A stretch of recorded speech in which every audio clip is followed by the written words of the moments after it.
हमारी पृथ्वी इस सौरमंडल में सबसे खास है क्योंकि अब तक सिर्फ इसी ग्रह पर जीवन मौजूद है। ऐसे में बहुत से लोगों के मन में ये सवाल आता होगा कि आखिर धरती पर ही जीवन की शुरुआत कैसे हुई, जबकि सौरमंडल में अन्य 7 ग्रह भी मौजूद हैं।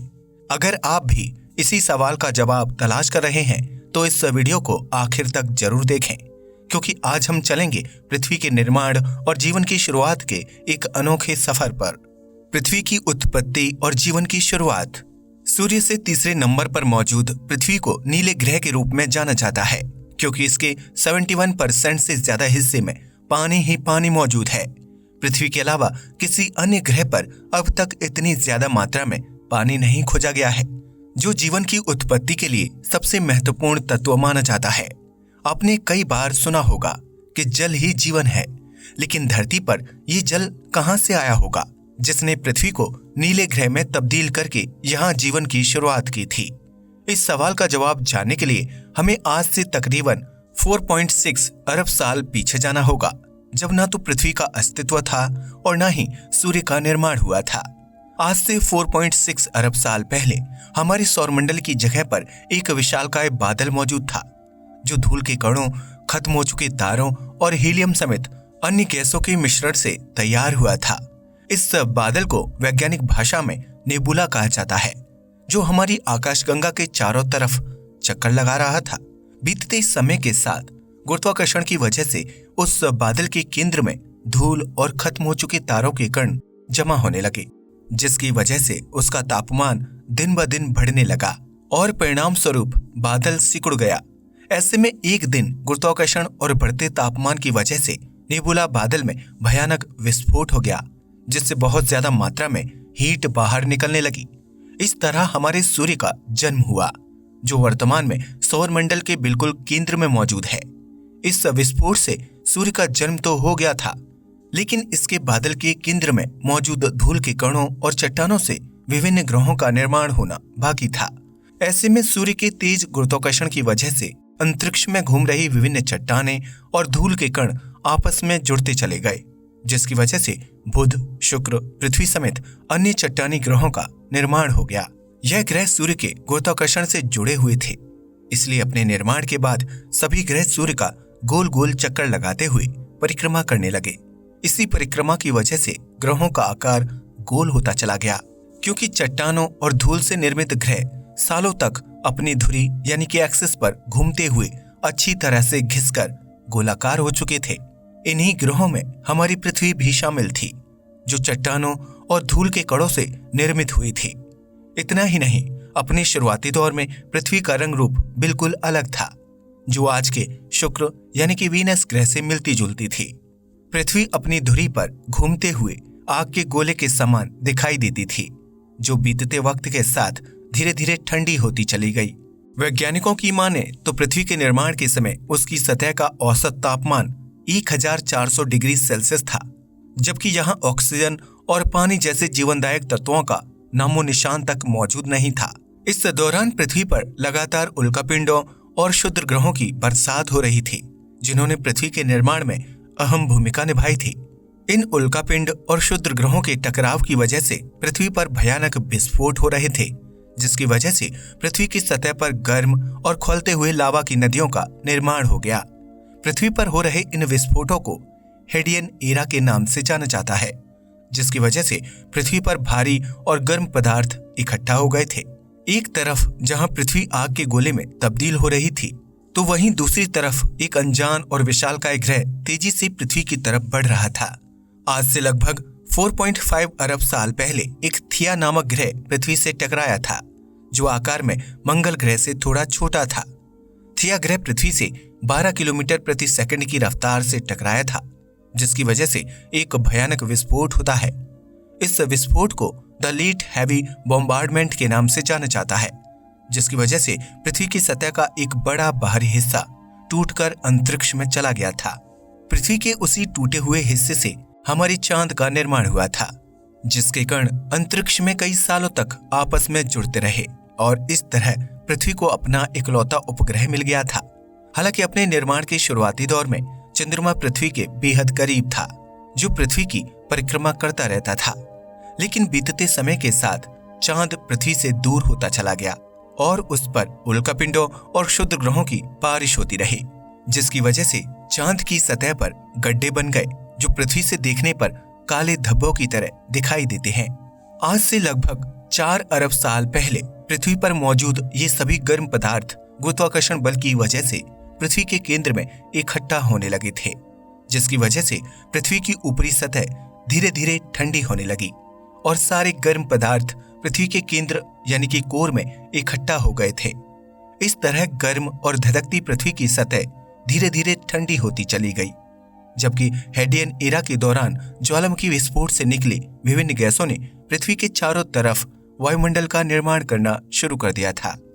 इतना ही नहीं, हेडियन एरा के दौरान धरती पर उल्कापिंडों और क्षुद्र ग्रहों के साथ बर्फ के रूप में काफी ज्यादा मात्रा में पानी आया था, जो पृथ्वी की गर्म सतह के साथ टकराते ही भाप बनकर उड़ गया।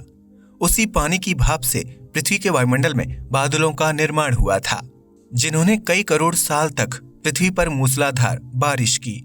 इस बारिश की वजह से पृथ्वी की सतह ने काफी ज्यादा मात्रा में पानी सोख लिया था, जिसकी वजह से उसकी ऊपरी और अंदरूनी सतह बिल्कुल ठंडी हो गई थी। वहीं जब पृथ्वी पर मौजूद जमीन में पानी सोखने की क्षमता नहीं बची, तो आसमान से बरस रही बारिश से पृथ्वी पर महासागरों, नदियों और झरनों आदि का निर्माण होने लगा। आज से तकरीबन 3.5 अरब साल पहले पृथ्वी पर निर्मित महासागरों का पानी एसिडिक होने लगा, क्योंकि पृथ्वी पर उस समय पर उल्कापिंडों की बरसात और ज्वालामुखी विस्फोट हो रहा था। ऐसे में समुद्रों के अंदर मौजूद ज्वालामुखी में विस्फोट होने की वजह से विभिन्न गैसें और अमीनो एसिड बाहर निकला था, जिसने महासागरों के पानी को एसिडिक बनाना शुरू कर दिया था। हालांकि समुद्र में हो रहे इन ज्वालामुखी विस्फोट की वजह से ही धरती पर जीवन की शुरुआत हुई थी, क्योंकि इनकी वजह से एक कोशिकीय जीव यानी यूनिसेल्युलर ऑर्गेनिज्म अस्तित्व में आए थे। इन जीवों को जिंदा रहने के लिए ऑक्सीजन की नहीं बल्कि मीथेन गैस की जरूरत थी, और उस समय धरती पर ज्वालामुखी विस्फोट की वजह से मीथेन गैस की मात्रा बहुत ज्यादा बढ़ गई थी। ज्वालामुखी विस्फोट की वजह से पृथ्वी पर कार्बन डाइऑक्साइड की मात्रा भी बहुत ज्यादा बढ़ गई थी, जो पृथ्वी के वायुमंडल में इकट्ठा होने लगी, और पानी के साथ रिएक्शन होने की वजह से पृथ्वी पर एसिडिक वर्षा होने लगी। इस एसिडिक बारिश की वजह से पृथ्वी पर मौजूद विशालकाय चट्टानें बेहद ठंडी होने लगी, जिसकी वजह से धरती का तापमान तेजी से नीचे गिरने लगा। इस तरह आज से करीब 2.4 अरब साल पहले पृथ्वी पर हिमयुग यानी कि आइस एज की शुरुआत हो गई, जिसकी वजह से इस ग्रह पर मौजूद सारा पानी और एक कोशिकीय जीव बर्फ के रूप में जम गए थे।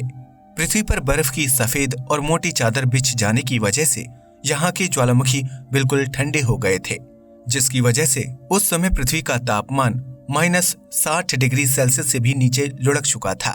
अब तक जो पृथ्वी सौरमंडल में आग के गोले के रूप में पहचान बनाई हुई थी, वह हिमयुग की शुरुआत होने के बाद लगभग 2.5 करोड़ साल तक बर्फ के गोले में तब्दील हो चुकी थी।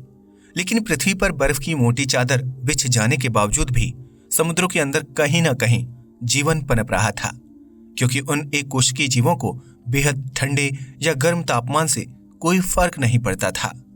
ऐसे में 2.5 करोड़ साल तक पृथ्वी पर हिमयुग यानी आइस एज का दौर जारी रहा। लेकिन आज से तकरीबन 1.5 अरब साल पहले पृथ्वी पर एक बार फिर बदलाव होने शुरू हो गए। इतने सालों तक पृथ्वी पर मौजूद जो ज्वालामुखी ठंडे हो गए थे, अब उनके अंदर गर्म लावा धधकने लगा था। ऐसे में यह लावा बर्फ की मोटी परत को तोड़ते हुए बाहर निकलने लगा, जिसकी वजह से पृथ्वी पर एक बार फिर ढेर सारे ज्वालामुखी विस्फोट होने लगे। इन ज्वालामुखी विस्फोटों की वजह से पृथ्वी का तापमान तेजी से बढ़ने लगा, जिसकी वजह से गर्मी बढ़ी और पृथ्वी की सतह पर जमी बर्फ की मोटी चादर धीरे धीरे पिघलने लगी। इन ज्वालामुखी विस्फोटों की वजह से पृथ्वी के वायुमंडल में कार्बन डाइऑक्साइड के साथ विभिन्न गैसें भी बाहर निकलने लगी, जिसमें ऑक्सीजन की भी थोड़ी मात्रा शामिल थी। इस तरह पृथ्वी का तापमान और परिस्थिति काफी हद तक सामान्य हो गई थी, जिसकी वजह से आज से 1 अरब साल पहले हमारी पृथ्वी काफी हद तक आज की तरह दिखाई देने लगी थी। हालांकि अभी तक पृथ्वी पर पेड़ पौधे और हरियाली पैदा नहीं हुई थी, लेकिन यहाँ मौजूद महासागरों में एक कोशिकीय जीव बहुकोशिकीय जीवों में तब्दील हो चुके थे। इतना ही नहीं, समुद्रों के अंदर कई प्रकार के जली पौधे और घास भी विकसित हो चुकी थी, जिन्होंने पृथ्वी को ऑक्सीजन प्रदान करने का काम किया था। दरअसल यह जली पौधे फोटोसिंथेसिस की प्रक्रिया द्वारा कार्बन डाइऑक्साइड को सोखकर वातावरण में ऑक्सीजन को छोड़ते थे, जो आगे चलकर पृथ्वी पर जीवन की शुरुआत के लिए सबसे महत्वपूर्ण गैसों में से एक साबित होने वाली थी। पृथ्वी और महासागरों के जल का तापमान सामान्य होने की स्थिति में जली पौधों के साथ साथ पृथ्वी की सतह पर भी कई तरह के पेड़ पौधे विकसित होने लगे थे, जो फोटोसिंथेसिस की प्रक्रिया द्वारा कार्बन डाइऑक्साइड को सोखते थे और बदले में ऑक्सीजन छोड़ते थे। इस तरह पृथ्वी के वातावरण में आज के मुकाबले 3 गुना ज्यादा ऑक्सीजन इकट्ठा हो गया था, जो जीवन की संभावनाओं को जन्म देने के लिए काफी था। ऐसे में पृथ्वी पर बदलते वातावरण को देखते हुए कुछ जली जीवों ने पानी से बाहर आने का फैसला किया, जो पृथ्वी पर जीवन की शुरुआत करने वाला सबसे अहम कदम था। वैज्ञानिकों की माने तो पानी से बाहर निकलने वाले पहले जीवों में मछलियां शामिल थीं, जो पानी के साथ साथ सतह पर जीवित रहने के गुण सीख रही थीं। ऐसे में धीरे धीरे पानी में रहने वाले कुछ अन्य जीव भी बाहर निकलने लगे, जिन्हें उभयचर यानी कि एम्फीबियंस नाम दिया गया था, और यह जीव पानी व जमीन दोनों जगहों पर जीवित रह सकते थे। इन जीवों ने बदलते समय के साथ अपने आनुवंशिक और शारीरिक ढांचे में बदलाव लाना शुरू कर दिया, जिसकी वजह से पृथ्वी पर धीरे धीरे अनेकों जीव जंतु अस्तित्व में आने लगे। जिस तरह पृथ्वी पर हो रहे बदलावों की वजह से एक कोशिकीय जीव बहुकोशिकीय जीवों में तब्दील हो गए थे, ठीक उसी प्रकार इन्हीं बदलावों को महसूस करते हुए बहुकोशिकीय जीव विभिन्न जानवरों की प्रजातियों में बढ़ते चले गए। इनमें से कुछ जीव स्तनधारी यानी कि मैमल्स थे, तो वहीं कुछ जीव सरीसृप यानी कि रेप्टाइल्स में तब्दील हो गए। इस तरह पृथ्वी का रंग, रूप और वातावरण पूरी तरह से जीवन लायक हो गया था, जहां रहने के लिए जमीन, पीने के लिए पानी, खाने के लिए पेड़ पौधे और सांस लेने के लिए ऑक्सीजन मौजूद थी। ऐसे में आज से लगभग 23 करोड़ साल पहले पृथ्वी पर जीवों की एक अनोखी प्रजाति अस्तित्व में आई, जिसे हम सभी डायनासोर के नाम से जानते हैं। डायनासोर की इस विशालकाय प्रजाति ने धरती पर कई सालों तक राज किया था, जिसमें शाकाहारी और मांसाहारी दोनों प्रकार के डायनासोर मौजूद थे। कुछ डायनासोर जमीन पर चलते थे, तो वहीं कुछ डायनासोर की प्रजातियां आसमान में उड़ने के लिए जानी जाती थी। इन डायनासोर के साथ साथ पृथ्वी पर कई प्रकार के जीव जंतुओं की प्रजातियां फल फूल रही थीं, लेकिन पृथ्वी पर अभी भी एक चीज की कमी थी, और वह थे इंसान। डायनासोर के अस्तित्व में रहने तक पृथ्वी पर इंसान का जन्म लेना संभव नहीं था, क्योंकि यह विशालकाय जीव इंसान को पल भर में मौत के घाट उतार देते। लेकिन आज से तकरीबन 6.6 करोड़ साल पहले धरती से एक विशालकाय उल्कापिंड टकराया था, जिसकी वजह से पृथ्वी पर ज्वालामुखी विस्फोट, खतरनाक भूकंप के झटके और आग के गोलों की बरसात हुई थी।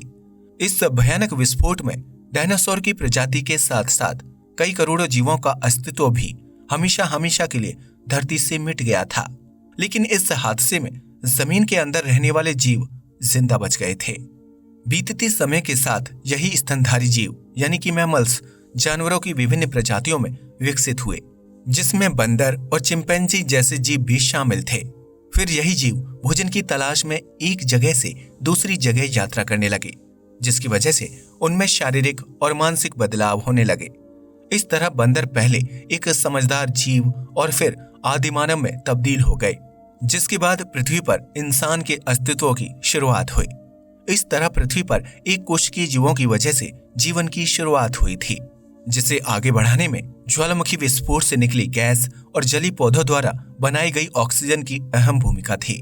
जो पृथ्वी अपने निर्माण के दौरान एक तपते आग के गोले के समान थी, अब उसी पृथ्वी पर जीवन शुरू हो गया था।